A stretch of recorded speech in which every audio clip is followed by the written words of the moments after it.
ఈ ప్రపంచంలో యూఎఫ్ఓకి సంబంధించిన అనేక విషయాల్లో ఎలాన్ మస్క్ అపరిష్కృత రహస్యాలను తెరిచాడు.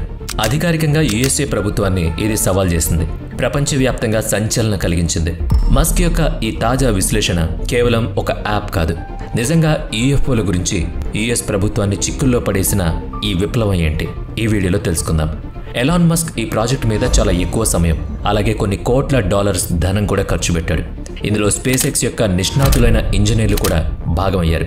ఇందులో వాళ్ళు ఒక విప్లవాత్మక జెట్ను అభివృద్ధి చేశారు. ఇది గంటకు 4600 మైళ్ళ హైపర్సోనిక్ స్పీడ్తో ప్రయాణం చేస్తుంది.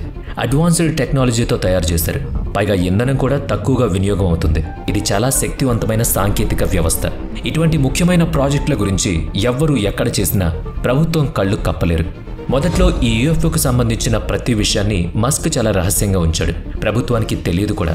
కానీ చివరికి పెంటగాన్ ఆకాశంలో గుర్తించబడిన వస్తువులాగా ఇది కనుగొనబడింది. దీన్ని వెంటనే ఆపడానికి ఫైటర్ జెట్లు ఉపయోగించాల్సి వచ్చింది.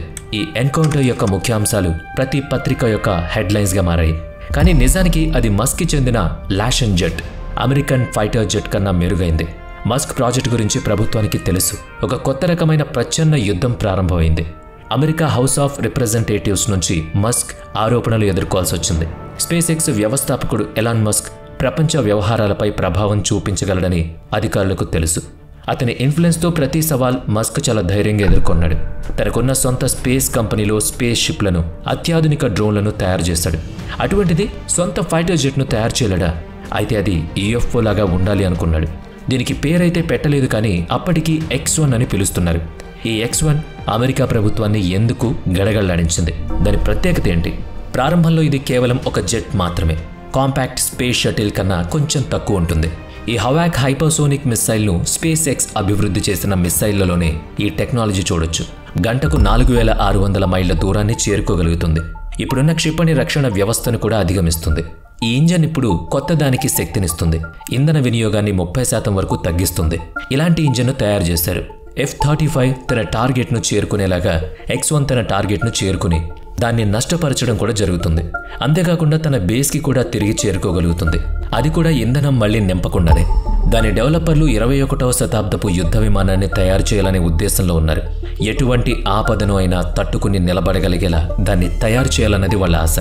అన్ని ఆయుధాల్లోకెల్లా అది ప్రత్యేకమైనదై ఉండాలి. ప్రత్యేకమైన ఆయుధంతో శత్రు దేశాలను నాశనం చేయాలి. మైక్రోవేవ్ లక్షణాలు, మిల్లీమీటర్ వేవ్ విభాగంలో సిస్టమ్ విద్యుదయస్కాంత వైబ్రేషన్లను విడుదల చేస్తూ టార్గెట్ను చేరుకుంటుంది. ఈ వేవ్స్ లేజర్ లాగా ప్రభావం చూపెడుతుంది. ఈ సిస్టమ్ పూర్తి సామర్థ్యంతో పనిచేస్తుంది. శత్రువు జెట్స్ను పూర్తిగా నిర్మూలిస్తుంది. కానీ చాలా సందర్భాల్లో ఈ సిస్టమ్ అన్ని ఎలక్ట్రానిక్ సిస్టమ్లను షట్ డౌన్ చేయడానికి ఉపయోగించారు. తర్వాత ఎగిరే ఫైటర్ జెట్ సిస్టమ్ కోసం ఈ జెట్ ఫైర్గా మారుతుంది. ఈ సిస్టమ్కు మరో ప్రత్యేకత కూడా ఉంది. రేడియేషన్ను తగ్గించి ఏ వ్యక్తిపైనైనా ప్రయోగించినట్టయితే 83% స్కిన్ పై పొరల ద్వారా ఆ రేడియేషన్ అబ్జర్వ్ చేసుకుంటుంది. కరిగిన లోహంలో ఒకరిని ముంచినట్లు భరించలేని పరిస్థితులు కనిపిస్తాయి. ఏదైనా మిషన్ సమయంలో ఇలా చేసినట్టయితే శత్రువు సొంత ట్యాంక్ లేదా బలవంతంగా పరికరాన్ని వదిలి పారిపోవాల్సిందే. ఆ తర్వాత ఆ స్థలాన్ని లేదా శత్రువు సైన్యాన్ని లేదా ఆయుధాలను మనం స్వాధీనం చేసుకోవచ్చు. యుఎస్ దళాల కోసం ఇది ఖచ్చితంగా గేమ్ చేంజర్. కానీ ప్రస్తుతానికి పెంటగాన్ సిటీలో ఈ యూఎఫ్ఓను ఎగరవేసినందుకు ఎలాన్ మస్క్ ఈ టెక్నాలజీకి సంబంధించిన వివాదంలో ఉన్నాడు. బిజినెస్ ఇన్సైడ్తో విప్లవాత్మక సమీక్షలు మస్క్ కొన్ని ప్రకటనలు చేశాడు మరియు కొన్ని ప్రశ్నలకు సమాధానమిచ్చాడు. ఆధునిక వార్ఫేర్కు ఈ జెట్ నిజంగా ట్రీట్ అని, ఒక వ్యూహాత్మక ఆయుధం అని మస్క్ చెప్పాడు. ఎలాంటి వార్లోనైనా ఈ జెట్ ఉపయోగించబడుతుంది. తన అత్యాధునిక యూఎఫ్ఓ గురించి మస్క్ చాలా విషయాలు పంచుకున్నాడు. ఇందులో మరో 2 నమ్మశక్యం కాని గుణాలు కూడా ఉన్నాయి. రాడార్ను తప్పించుకోగలదు. మనిషి కంటి నుంచి కూడా అదృశ్యం కాగలదు. X1 జెట్ శాస్త్రవేత్తల అపూర్వ సృష్టి. దీనిపై మన లోగోని కూడా చేర్చుకోవచ్చు. మొదట యూఎఫ్ఓ అడ్వర్టైజ్మెంట్ను కూడా లాంచ్ చేయొచ్చు. జెట్ యొక్క ప్రధాన భాగం మొత్తం స్టీల్ ఉంటుంది. కాబట్టి భూమి మీద నుంచి చూస్తే ఒక మేఘంలాగా కనిపిస్తుంది. దానివల్ల ప్రమాదకరమైన ఆయుధం నుంచి తప్పించుకోవచ్చు. రాడార్ కూడా దీన్ని పసిగట్టలేదు. X1కి ఎంత ఎత్తుకైనా ఎగరగలిగే సామర్థ్యం ఉంటుంది. అది కూడా కేవలం ఒక్క ఇంజన్ సహాయంతో. X1 1,05,000 అడుగుల వరకు ఎగరగలుగుతుంది. యుఎస్ఏ యొక్క ఏకైక విమానం SR-71 బ్లాక్ బర్డ్ దీంతో పోలిస్తే చాలా తక్కువ. రాడార్ నుంచి తప్పించుకోవడానికి బ్లాక్ బర్డ్ వేగంగా పైకి వెళ్ళగలదు. డాడ్జింగ్ కదలికలు దాని ముదురు రంగు వలన దీన్ని ట్రాక్ చేయడం కష్టం. మిసైల్స్ ద్వారా గుర్తించగలిగితే దాన్ని కూడా అధిగమించవచ్చు, లేదా ఇప్పుడు ఇదే ఎత్తులో వాటిని నివారించవచ్చు. అన్ని ఎయిర్ డిఫెన్స్ సిస్టమ్స్ ద్వారా యాక్సెస్ చేయగలదు. అందుకే దాన్ని బ్లాక్ బర్డ్ అని పిలుస్తారు. దీన్ని కిందకు దించడానికి ఫైటర్ జెట్ మాత్రమే మార్గం. సూపర్సోనిక్ క్షిపణిని ప్రయోగించాలి. అమెరికా దగ్గర అలాంటి జెట్స్ చాలానే ఉన్నాయి. F-31 లైట్నింగ్ ఐ, F-22 రాప్టోర్ లాంటివి. లాక్ హెడ్ మార్టిన్, బోయింగ్ అభివృద్ధి చేసిన F-22 స్పీడ్ ట్రిక్ విమానం స్టీల్తో తయారు చేసింది. ఇది ఆధునిక అధునాతన స్టీల్ ఫైటర్ జెట్. అధిక ఖర్చుతో కూడుకున్నది. ఉత్పత్తి లేమి ఉన్నప్పటికీ ఇది యుఎస్ వైమానిక దళంలో ముఖ్యమైన భాగం. F-35 లైట్నింగ్ 2 F-22కి కొన్ని టెక్నాలజీని ఉపయోగించి సరైన ప్రత్యామ్నాయంగా రాప్టర్ అడ్వాన్స్డ్గా అభివృద్ధి చేయబడింది. సెన్సర్లు ఏవియేషన్స్తో అమర్చబడి ఉంటాయి. శత్రువులను వేగంగా టార్గెట్ చేయగలదు. పైలట్కి ఉపయోగకరంగా ఉండే కాక్పీట్ సెన్సర్లు పరిసరాలను గమనిస్తూ ఉంటాయి. ఇక F-22 భూమి మీద లక్ష్యాలను కూడా ఛేదించగలదు. దీనిలో 2,000 పౌండ్ల బాంబులను ఈజీగా లోపల ఉంచొచ్చు. నావిగేషన్ టార్గెటింగ్ కీ ఏవియానిక్స్ని ఉపయోగించవచ్చు. భవిష్యత్తులో మరిన్ని బాంబులను కూడా తీసుకువెళ్లేలా రూపొందిస్తున్నారు. ప్రత్యేకమైన రాడార్, అడ్వాన్స్డ్ స్టీల్ టెక్నాలజీ ప్రమాదాల నుంచి రక్షిస్తుంది. గాల్లో, భూమిపై శత్రువుల ఆయుధాల నుంచి రక్షింపబడుతుంది.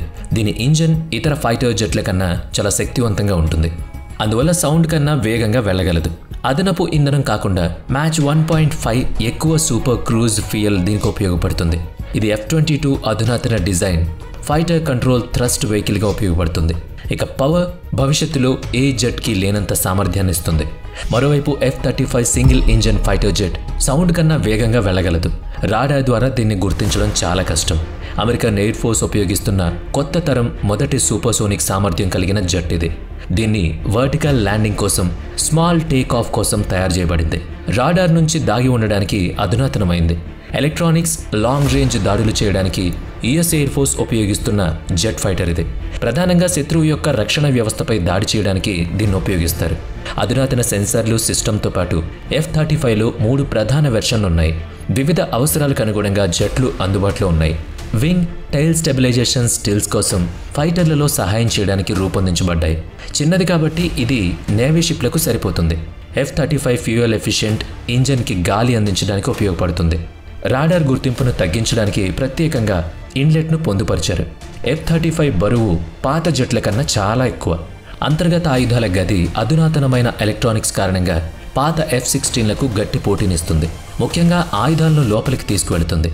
MAC 1.6 గరిష్ట వేగాన్ని చేరుకోగలుగుతుంది. దీని ఇంజన్లు మంచి వేగాన్ని అందిస్తాయి.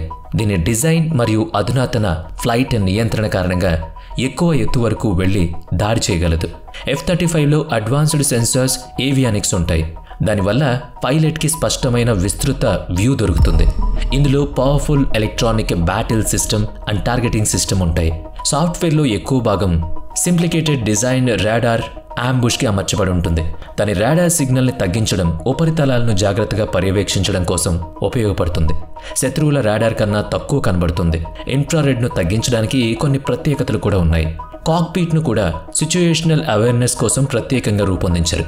ఇందులో touch screen, helmet, mounted display చెప్పుకోదగినవి. వీడియో నచ్చితే లైక్ చేయండి, షేర్ చేయండి. ఇప్పటి వరకు మన ఛానల్ని సబ్స్క్రైబ్ చేయనట్లయితే ఇప్పుడే సబ్స్క్రైబ్ చేసుకుని పక్కనే ఉన్న బెల్ ఐకాన్పై క్లిక్ చేయండి. నెక్స్ట్ వీడియోలో మళ్ళీ కలుద్దాం. Thanks for watching.